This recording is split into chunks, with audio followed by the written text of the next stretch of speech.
ए मो अंचलर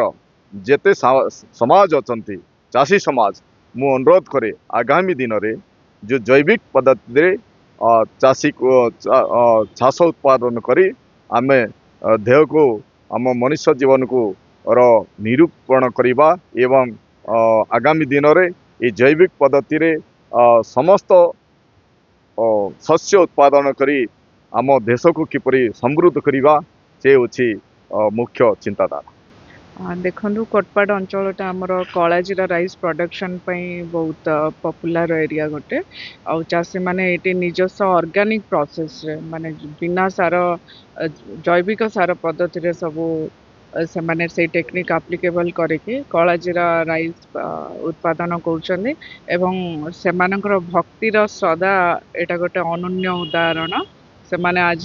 कलाजीरा राइस जोटा लोकाली ग्रोन होची से माने भगवान का महाप्रसाद निमंते पूरी को पठाउछन। चाषी भाई मानक मु एतिकी वार्ता देबी जहाँ भी से माने ऑर्गेनिक प्रोसेस करछन्ती ताकू आउरी बड़ एरिया रे करंतु सो दैट आउरी आगामी दिन रे आमे भलो मार्केटिंग करि परिबा मार्केटिंग उद्देश्य रे भी ताकू यूटिलाइज करके चाषी माने भलो इनकम करि परिबा आ कलाजीरा राइस जा डिमांड अछि आपण जानिथिबे एटा जीआई टैग ऑलरेडी प्राप्त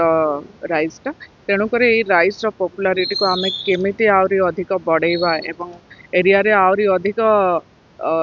प्रोडक्शन पई आम चाषी मान को एनकरेज करवा से निमंते बहुत धर प्रशासन भी स्टेप नहीं आ एग्रीकल्चर डिपार्टमेंट कोऑर्डिनेशन भी रही मोर जो कोटपाड़ ब्लॉक रे मुख्यतः आम जैविक पद्धति रे चाष करने आज को 12 वर्ष है पाखापाखि जो प्रयास नहीं कि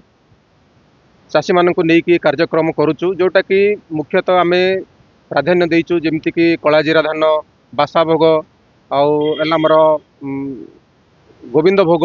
ये सब प्रकार जो बासना धान रही से बासना धान को केमती बहुल मात्रा रे चाषी मान द्वारा चाष करा एवं से जो चाष करा जाउची सेटा को मुख्यतः आम जैविक पद्धति रे करुचु जमती कि विभिन्न प्रकार जो रोगरू लोक मान को रक्षा करने पाई जो विभिन्न प्रकार रासायनिक द्रव्य को व्यवहार करी अनेक असुस्थता अनुभव करुचंती से असुस्थता अनुभव न करी केमिति आगामी दिन में लोक मैंने सुस्थ जीवन यापन करेंगे एवं रोग विषमुक्त खाद्य केमिति खाइबे एवं विषमुक्त खाद्य खाई समस्ते सुस्थ रहिबे से आमर ये प्रयास आम ये कलाजीरा चाउल एवं बासाभोग चाउल एपरी 6टी चाउल आम पठेइथिलु एवं सेठी समस्त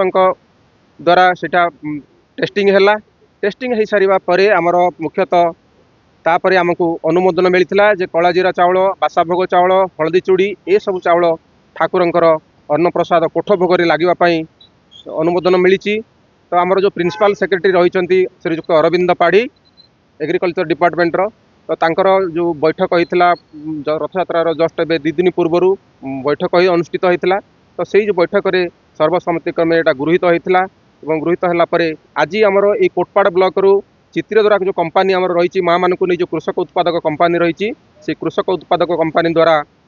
प्रगति अनुष्ठान आनुकूल्य आज आमर जो प्रयास रही यहाँ आमर आज कोठ भोग जाऊँगी जगन्नाथ जिते जी रथ यात्रा माउसी घर जो आड़प मंडप यहाँ प्रथम करके कोटपाड़ ब्लॉक जो कोरापुट जिलार ये जो बासना धान जाकि कोठ भोग भाव ठाकुर पाखे लगे